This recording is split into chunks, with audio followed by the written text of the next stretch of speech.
So remember when last season when we were like, I wish my Money and Jillionaire listened to the podcast? Remember that? Mm-hmm. Well, now I'm not so sure, because I just got back from my Monies and scolded yet again about my monster intake. And she quoted the podcast to me, Kate. She said, 5 to 8 cans a day. Well, she's not wrong. How many monsters do you put back a day?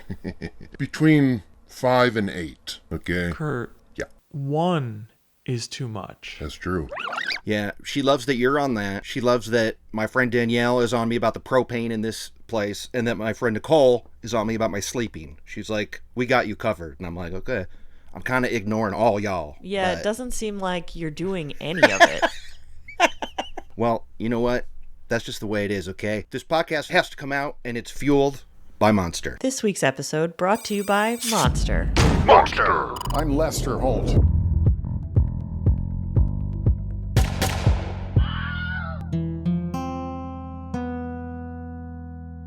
Howdy, Holdheads. Kurt Money here, alongside my co-host, Kateline. and we are here to discuss what is billed as a new episode of Dateline, but 'tis not. 'Tis not a new one. I actually got the down dirty deets of it. Originally aired in November of 2017. Okay? Okay. And I feel like you could tell straight away because of J-Mank. He's thick. Yeah, he looked a little bit less comfortable on screen. I felt like he wanted the camera to stop rolling damn quick in this episode, right? I was just loving those facial expressions. Oh, so good. The first time I cut to him, I'm like, somebody farted in that room, or he is just not having it. Like, I sent you a screenshot of it. I was like, look at this guy. Just wincing, Look at him. curled lip. Yeah, like one eye kind of like, oh. The kid next door is a meatball. All right, I'm going to read the IMDb, and then I'll get your thoughts. When Rob Limon is murdered at work, the investigation uncovers deep secrets about sex, friendship, religion, and family. The broadcast explores the case featured in its chart-topping podcast, Deadly Mirage. First things first, Kateline, did you know this was based on a hit podcast? They want traffic diverted over to the pod, I guess. The story of an it couple behind Dateline's hit podcast. Be sure to check out Josh's original 6-episode hit podcast. What'd you think of this episode? It's always the religious types, isn't it? Oh boy, there was a whole lot of like, this is the plan written for us. And it's like, you don't get to say that if you're a murderer. Yes. You don't get to say that if you are not living your life in Christ. Yeah. And I don't care how many times you pray on the phone. Oh, pray. Okay. Or with the friends of the people you murder. I am begging you on my knees right now that I could perhaps meet with you and your wife and say sorry. You're not absolved, No. my guy. Not absolved. It was tough watching this one because everyone's dumb. Yeah. Trying to definitely avoid law enforcement detection. Well, or husband detection. Yes. Okay, we're talking about a group of friends in the Mojave Desert. Or, as J-Make points out, what some people call the happiest place in the high desert. It's a little town called Silver Lakes, which is weird as hell, because when I lived in LA, there's a Silver Lake there. Singular lake, though. This is plural in 2 words. Silver Lakes. So I'm already like, blah, blah, blah, blah, blah. But I don't think that was the name of the city. That was just the name of their housing development within the city of Hellendale. Oh, that's just new in their subdivision? Yeah. With the lakes and stuff? Silver Lakes, a community of 6,000, improbably built in the desert, on the water. So our story begins in 2014. We've got this great group of friends. What do they refer themselves to as, Kate? What do they call themselves? It's cute as hell, ain't it? Okay. Wolfpack, bro. How could you forget the Wolfpack? Because it's dumb. It's right up there with Three Musketeers. I mean, and this one is clearly a reference to The Hangover. I mean, that's where they got it. When Doug introduced me to you guys, I thought, wait a second, could it be? And now I know for sure.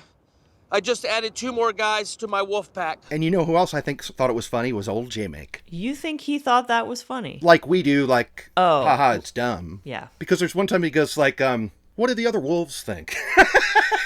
Stuff like that where I was like, J-Make. What was the effect on the wolf pack? What did the other wolves think? I don't care if this is you 7 years ago or today. You got it, my man.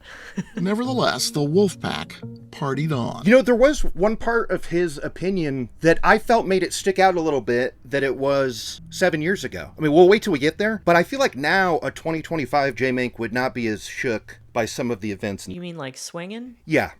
He was real thrown by that. I think he was thrown by the specifics of the swinging. of who was paired off with who. But you never had sex with Sabrina, and you were never with Rob. Okay, wait, let's save it. So this is the story of Rob Limon and his wife, Sabrina. They have 2 kids together. What's up, Kate? Why do they pronounce it Limon? And they really put some juice on it, too, sometimes. Sometimes it'd be Rob Limon. It's Limon. Come on. You think so? Because they're not saying the Spanish pronunciation fully, like limon.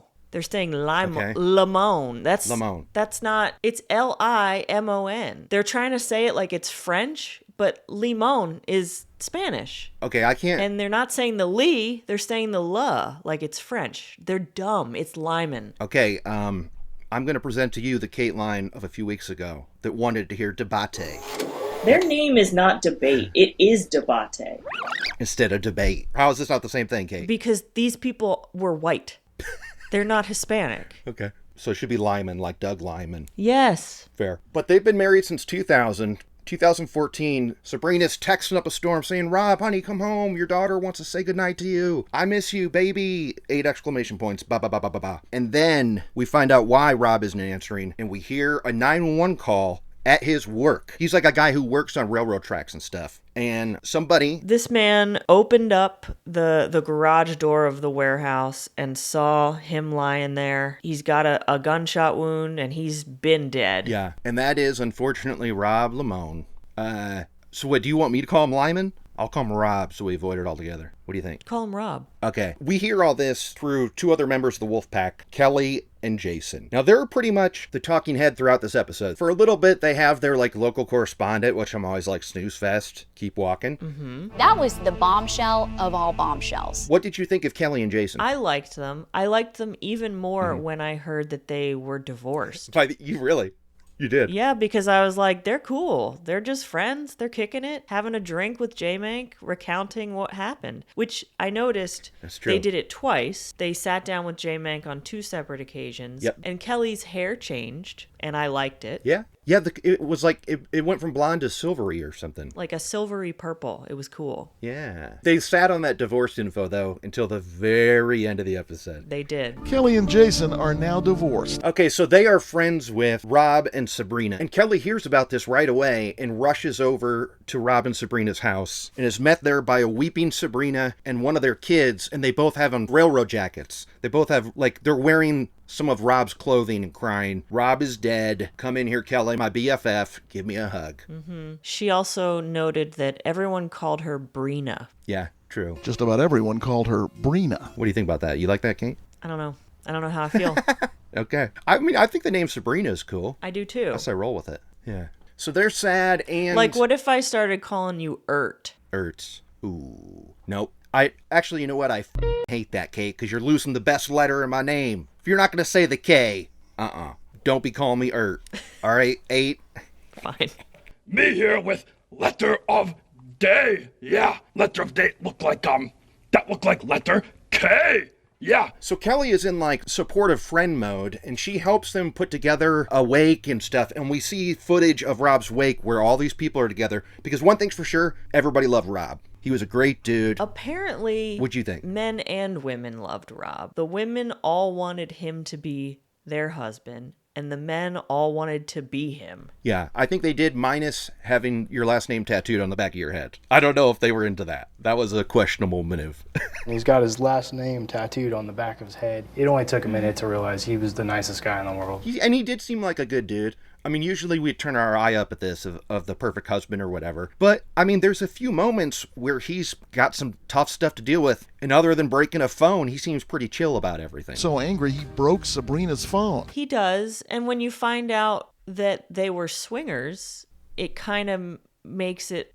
He agreed to open the marriage to some stuff. So when Brina went a-wandering, you kind of can't fault her for it because you'd already set that precedent. Okay, I disagree, but let's wait until the trial to discuss the details of that. Okay. Is that cool? Yeah. They show us footage of the wake where they're reading stuff about him, and Kelly, you're watching this, and first things first is okay, I wonder which one of these people in the thumbnail is going to die. We find out it's Rob. And then with no Sabrina in sight, it's like, well, something tells me we know who done did it, too. Right. Were you ever wondering if it was not Sabrina? This wasn't like a mystery episode, I don't think. I guess I was just wondering whether or not she was involved, like if she was the one who pulled the trigger or not. Right. But I definitely knew that she was behind it. Yeah.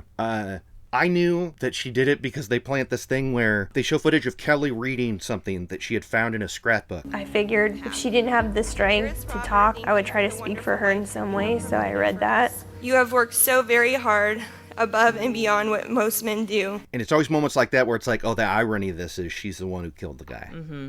Yeah. About how much she loves him, how he's the perfect husband, how she loves her life with him. Everything's great. And we see Jason, who is a fireman, up there speaking. He's got like his uniform on, and with Rob's son wearing like one of his railroad helmets, bawling his eyes out up there. Remember that? I got a little misty looking at that. That was really sad seeing that kid bawl. Yeah, especially when you realize that his mom did it. Yeah, and she's in the front row also crying, but hers are fake. Mm-hmm. The kids were real. And just sobbing and sobbing. So, what do you think merited this becoming a 6-part podcast? I don't know if this will be in the pod. I'm not crazy about this episode. I don't know. I have no idea. What was podcastable about this? There aren't that many twists and turns. Was someone doing God's work or the devil's? I mean, so right away we have a few suspects because they've got some security footage of Rob's work. And of course it's made to look like a robbery, but I kind of like that J-Mank poo-poos that right away when he says... Only in TV do shootouts happen as the result of somebody interrupting a burglary. Usually if that happens in real life, they just bolt out of there. Mm-hmm. Because this was a dead guy in a warehouse, and like in the office there, all the stuff was rummaged through. But the cops see right through that stuff. And they also noticed that there's no discharge, there's no like bullets. There's no shell casings. Yeah. And nothing was taken or really disturbed from all those drawers being pulled out. Yeah, and I like that J-Mank was like, anything in here would be kind of hard to fence. I like that. But not much a thief could easily fence. If you stole like expensive railroad stuff, it's like, who are you going to sell this to? The company you just stole it from? Yeah. So they check out the security footage, and this happened in midday, and they see this character limping his ass across the parking lot into the warehouse. So now they're going, all right, let's look for a limper. And what's crazy is they had one. They did. They had a guy who had been arrested for like being drunk or something, but he did have a limp. Yep. And didn't he also have did he have a gun as well? He owned lots of guns, even. Yes. And Mr. Wehust owned several guns. He was a neighborhood guy. He lived right behind the warehouse, and he would walk through that parking lot all the time as a shortcut. So people around were very familiar with this guy. Yeah. So they find out who this guy is. They test out his guns. Not him. No. And also, they said that his alibi was airtight. It was his parents saying he was with them. That is not airtight. It's not. He had a solid alibi. He said he was with his parents, and we were able to speak to the parents and said that he was with them at their residence. So this guy's cleared. And when we do find out who's on that footage, a person affected a limp to throw off the cops. Okay, that part I missed. And I mean, it seems stupid, but it did work, at least for a few days, because they went chasing after this other guy. Mm-hmm. But we also have footage of a guy on a motorcycle, and also him at a gas station. If you just killed somebody, get away from where cameras are for a day or two. Would you hop into the gas station? Like, this is... I mean, come on, dude. Well, but if you look at the two different shots of this motorcycle, the outfit that the motorcyclist is wearing and the bike itself are completely different. So, Car Kate, not a motorcycle expert, but I was like, that's not the same bike. And we learn that some modifications were done between when those two shots were taken. So I think he purposely went to the gas station with the modifications in order to get them off his scent, when really he should have just... Oh, and that's where he changed and stuff. Yeah, when really he just should have stayed away. Yeah, you're right. And he did swap out some parts to make it sound different and stuff. And look different. It was a giant exhaust pipe in one of the shots, and in the other, it's gone, and it looks like a completely different bike. I didn't think that, but I'm not even a car curt in training. But it did not register to me that they looked different. They kind of look like motorcycle blobs. Which included using some adhesive flashing to change the color of the tank, the exhaust pipes, and the rear fender. But I could tell he was wearing shorts in one and pants in the other, so... Mm-hmm. Is it dumb to wear pants or shorts on motorcycles? I'm just curious. Like, you gonna burn your legs or something? Yes, it is. It's another reason why I don't party with motorcycles. No, you shouldn't party with motorcycles. They are exceedingly dangerous. I've seen so many people wipe out on motorcycles, and if they didn't die, they ruined their lives forever. Yeah, I believe it. The guy on this motorcycle did not die, but he did ruin his life forever. He did. So he should have stayed off that bike as well. There's another suspect, another red herring, and this one was crazy because they got a call from a gun shop that a guy had come in to change out his firing pin. I'm no gun expert, but how often do people change out the firing pins in their guns? Not very often. So that means that the ballistics wouldn't match if they took the bullets. And J-Mank says cops sometimes use that. No, they always use that. That's always like a guarantee, isn't it? I would hope so. When he said you can sometimes match it, I'm like, no, dude, I'm pretty sure you can 100% match it. Huh. Police can sometimes use the mark a firing pin makes on a shell casing to later match that casing to a particular gun. J-Mank, what's up? Yeah, what's up? 2017 J-Mank, what's up? The end was new. You could tell the VO was new because we find out some updates. In 2022, an appellate court... But anyway, so this guy who runs a gun shop calls on this dude and says, hey, this guy changed a firing pin, and this boring as hell detective is like, yeah. How about this detective, Kate? J-Mank was trying so hard to get this guy to say a sentence that was more than like 3 words. He would put the whole sentence in his mouth for him to say, and he would just go, yep. Yeah. I thought he was such a dud. I watched this episode with Mom Money, and she was like, well, that's good. He's got to be because he's a detective. And I'm like, yeah, okay, whatever. I think he stinks. Usually the burglar runs out of there as quickly as possible. Yeah, that's correct. His buddy in the interrogation... He never came out and said... Yes, he did. You guys are doing nothing but hiding this thing the whole time. Yes, he did. Well, wait. We'll wait till the interrogation. Hang on. You're getting ahead of yourself. Okay, so this firing pin guy, the other crazy thing about him, he worked for a company that rented space in the same business park as the railroad place. So the same place at the murder scene, this gun pin guy worked there. It is crazy. So he looks pretty good. However, it looks pretty good for it. When you look at the area that this whole story took place in, there's hardly any people living and working out there in the desert towns. So right. They're not dealing with a big suspect pool to begin with. The subject also owned a business within that same complex. I still think it's pretty wild he worked there, though, because it's not him. True. Like, that was just a guy changing his gun out. You know? This reminded me of that episode where the Dum Dum and Beauty and the Beast mystery, like, called the security place. Was like, hey, how do you delete footage forever and always? And then the guy who owned the shop called the police and was like, yo, check this guy out. No DVD, no pictures, right? Well, Detective Davis almost fell out of his chair when he heard what the burglar alarm man said next. The same kind of thing happens here. You think that this guy was kind of pissed at his gun guy. Oh, yeah. Was he like, you're not my gun guy anymore, dude? I'm going to go to the one other gun guy. Yeah. I'd be pretty pissed. Yeah. Okay, so it's not him. Who is it? So now, let's rewind a little bit. Talk about the relationship between Sabrina and Rob. Because as we heard from the Wolfpack, it was great. Everybody loved them. They were the friends to be with. They spent holidays together. We used to joke that sunshine was coming out of their butts. They were such happy people. And then, J-Mank does a great job of introducing Jonathan, okay? Because we go back to Kelly and Jason, and they're going, fast forward to the murder, and a few weeks later, Jason gets a phone call, and we hear a voicemail from this dude named Jonathan saying that he wants to meet with Jason and his wife, Kelly, to apologize to them. And it's Jonathan apologizing not only to me, but to my wife. He wants to be right with God. Wait, back up a second. And J-Mank goes like, hold up, who's Jonathan? That was good, right?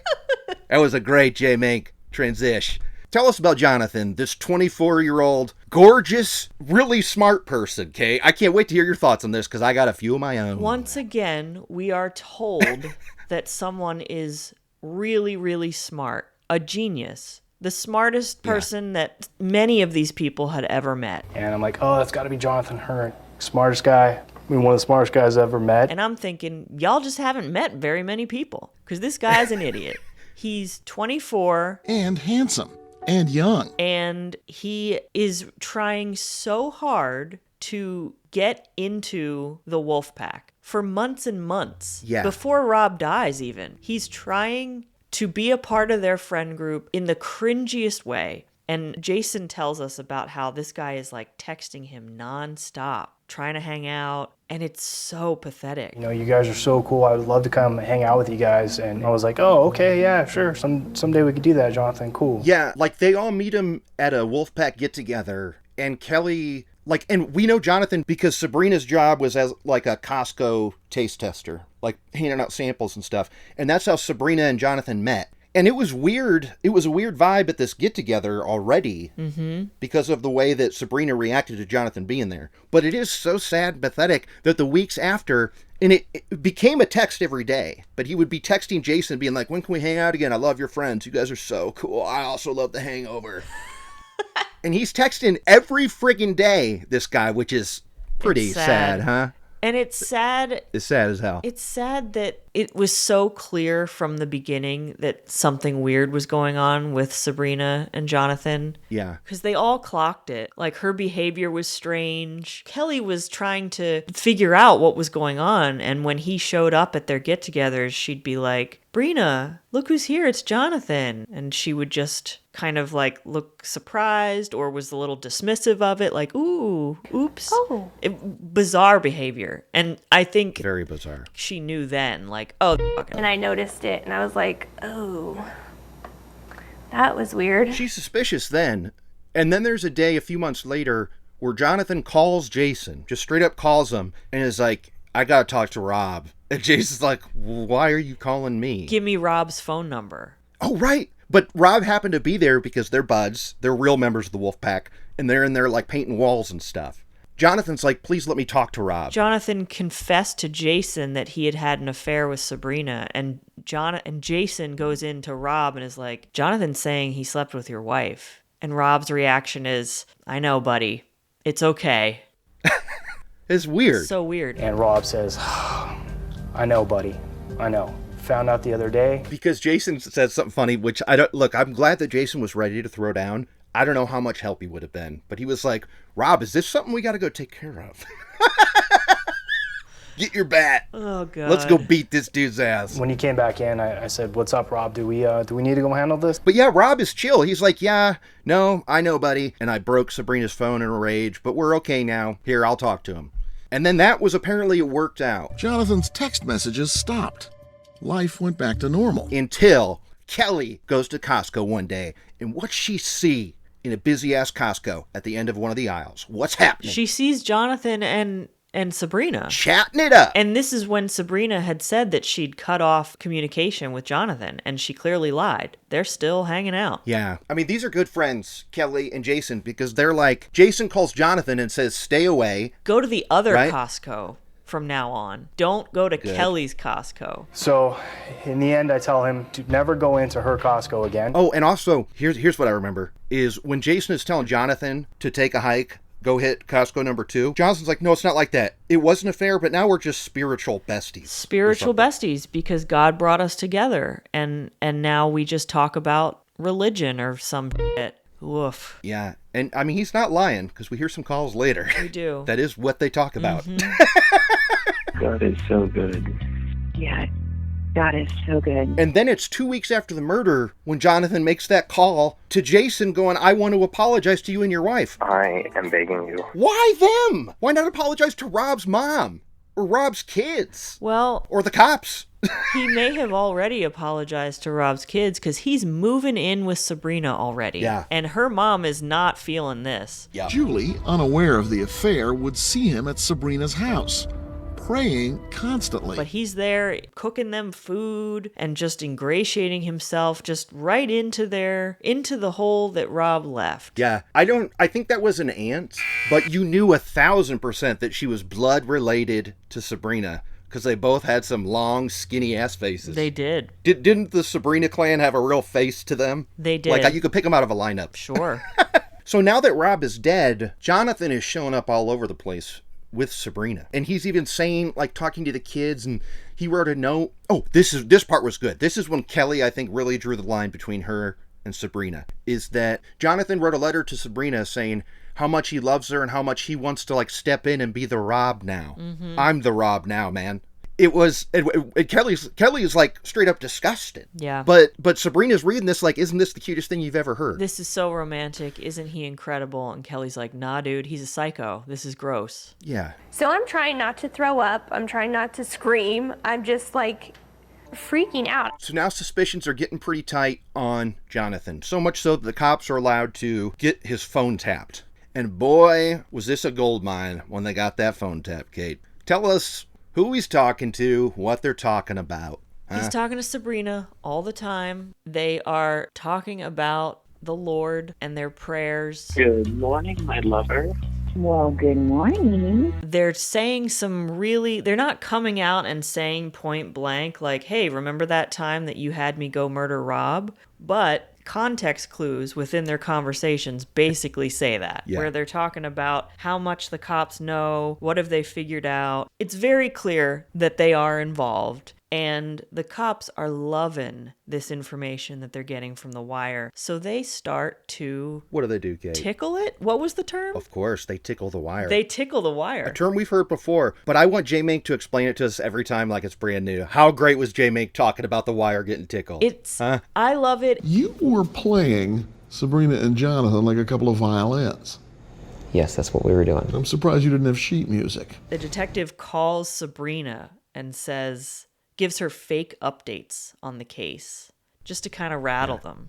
And then we hear her on the phone with Jonathan being like, the cops just told me this, the cops just told me that. And he's like, what'd you say? Yeah. And they start kind of panicking. Yeah. And then she's like, I got to call him back. And then we hear that call. We hear the call that she makes to the cops. Man. This was so funny because you hear her, Myra's like, hey, guess what? We got some DNA. And you hear her go, oh my God, that's great. The best news you've gotten so far. Really? Oh, gosh. That's great. And then when she calls to relay that to Jonathan, it's not great. No. And what Jonathan's response to everything is, well, let's pray on this. Let's pray on it. Okay. Dear God. Let's listen to me as I pray on it. Give Sabrina the strength to have the words or something. Yeah. It was like, dude, you're praying that she's going to be a good liar? How are you buying this? Jonathan heard that and prayed. We got to say, I texted you about this episode and I said I hurt myself laughing. And that was when old J-Manx VO said the following line. Meyer often found himself in the mood to tickle. That's great. Meyer often found himself in the mood to tickle. That's J-Manx. He knows he's delivering the lulz with that. In the mood to tickle. Ah! So good. Yeah. And so at first, Kelly and Jason are like, no way would Sabrina do it. Like the cops are trying to tell these friends in the wolf pack, yo, Sabrina is a bad person here. And Jason's like, I'll bet my life she is a good person and she didn't do it. And I love that J-Mang asks his wife, or ex-wife now, were you willing to bet your life? And she's like, no. No, nope. I'm smarter than him. You know Sabrina better than he does. Would you have bet your life that she wasn't involved? Probably not my life. So then, it's like, is it days after the wiretap where they arrest both of them? I think so. They both get arrested. And this is exciting. Kind of a fake out on J-Mank's part because they set it up like you thought that was the end of this story, didn't you? But it wasn't the end. There was way more to go. There's just a small hiccup, right? There really wasn't that much more to go. And you think, well, this is finally over. That's what we thought. Well, you couldn't have been more wrong. Because they come back from commercial, and so we've got him arrested. But on the day of the arraignment, Jonathan pleads not guilty, but the DA straight up lets Sabrina walk. Right? Because he's like, there's not enough charges. We can't do it. So this is what's pissing off Kelly and Jason. And we hear from Sabrina's aunt that like how miserable it was and the whole town would point fingers at her and they had to move. The people out in Silver Lakes were so cruel and Sabrina and the kids couldn't go anywhere. But at this point, months, I think, is it a few years? Yeah, because, murder happens in 2014. These trials don't get cooking until 2017.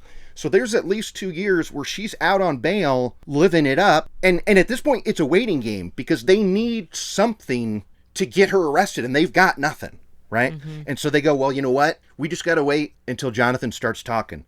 And now you would think that these two lovebirds would never, ever, ever squeal on the other. He flips on her so fast. He takes that plea. He flips. No praying needed. Jonathan took the deal. The trial that we go to is Sabrina's. He said not guilty, but then he changed it to guilty, I think. He pleaded out, so he didn't even go to trial. There was no trial for him. He just got 25 years to life. And that's if he spills the beans on his ex-love, Sabrina. And that's the trial that we get. And this was there was a lot of trial in this Dateline, which you do not like. How'd you feel about it, Kate? I don't typically like trials, no. There was some good stuff here, though, right? I thought there were some fun things. Like, we had a lot of stuff of people on the stand. Yeah. My favorite part of this trial was when we learned that Sabrina actually wasn't that special to him. She was just one girl in a long line of, like, older women that Jonathan was trying to f*** with. Yeah. And we see one of them on the stand, and they're like, so is it safe to say that it made you feel good to have nice things said about you? And she's like, well, yeah.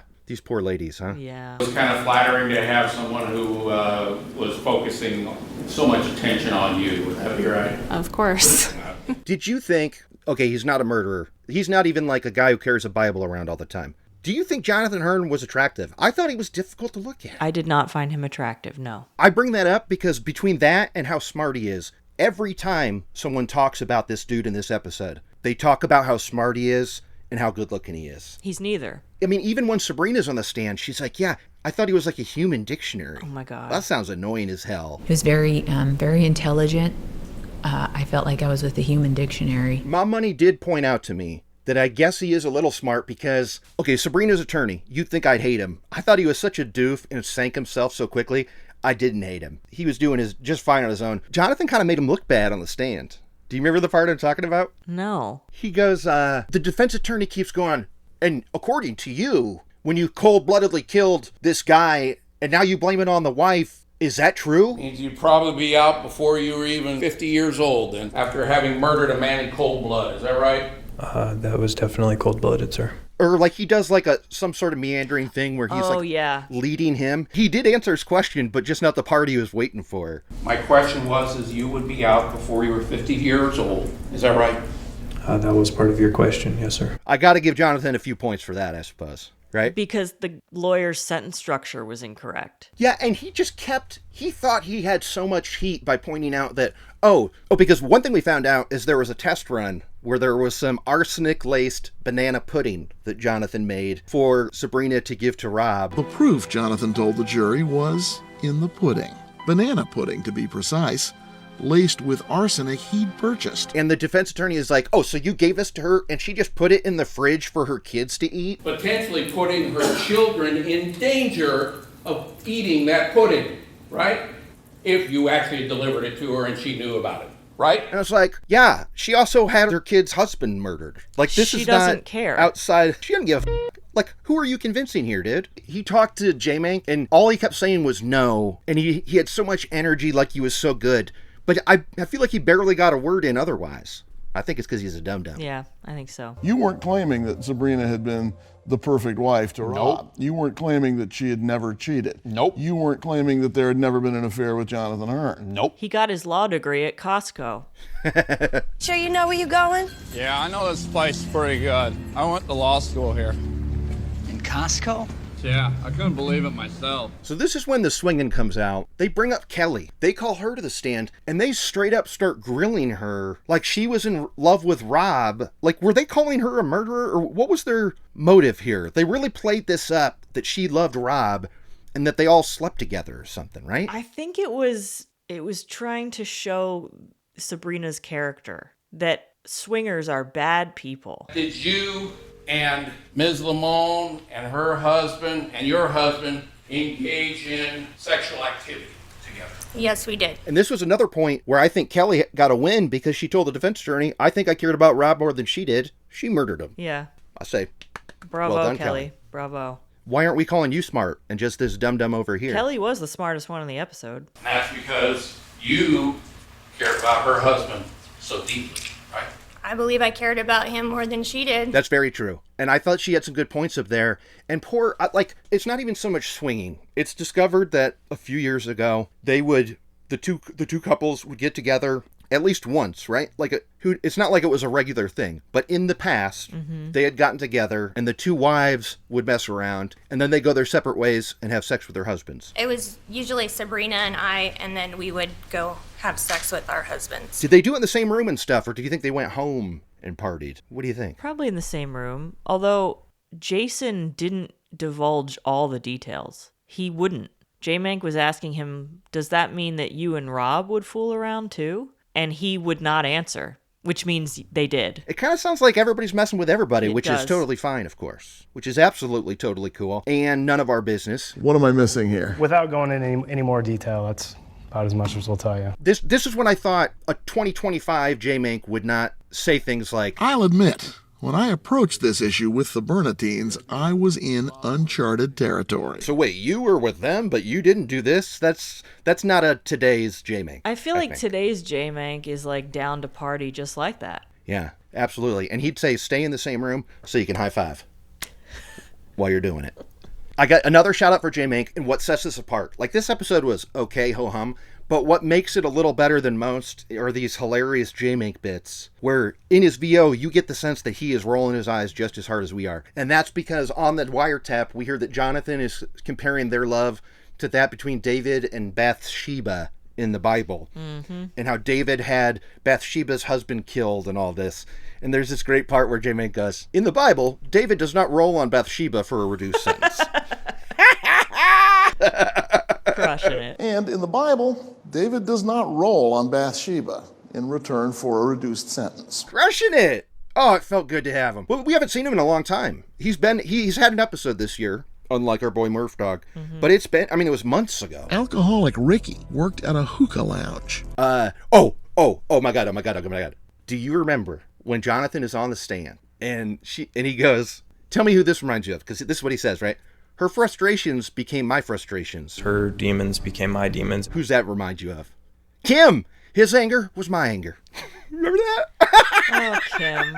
Right? It straight up made me think of her. His anger was my anger. Okay, so we had some specific numbers. They didn't call in a texpert. The prosecutor did the math on his own, which he was very proud of. I added it up. They were talking, Jonathan and Sabrina were talking on the day of the murder for 223 minutes. Weigh in, texpert Kateline. What do you think about that? That is a pretty long phone call. It's almost 4 hours. That's like you got to plug in your phone halfway through, right? Yeah. And this is the day the dude gets killed. Do you think he was on the phone while he killed him? I don't know. Would he do that? I don't... Like she wanted to hear it happen?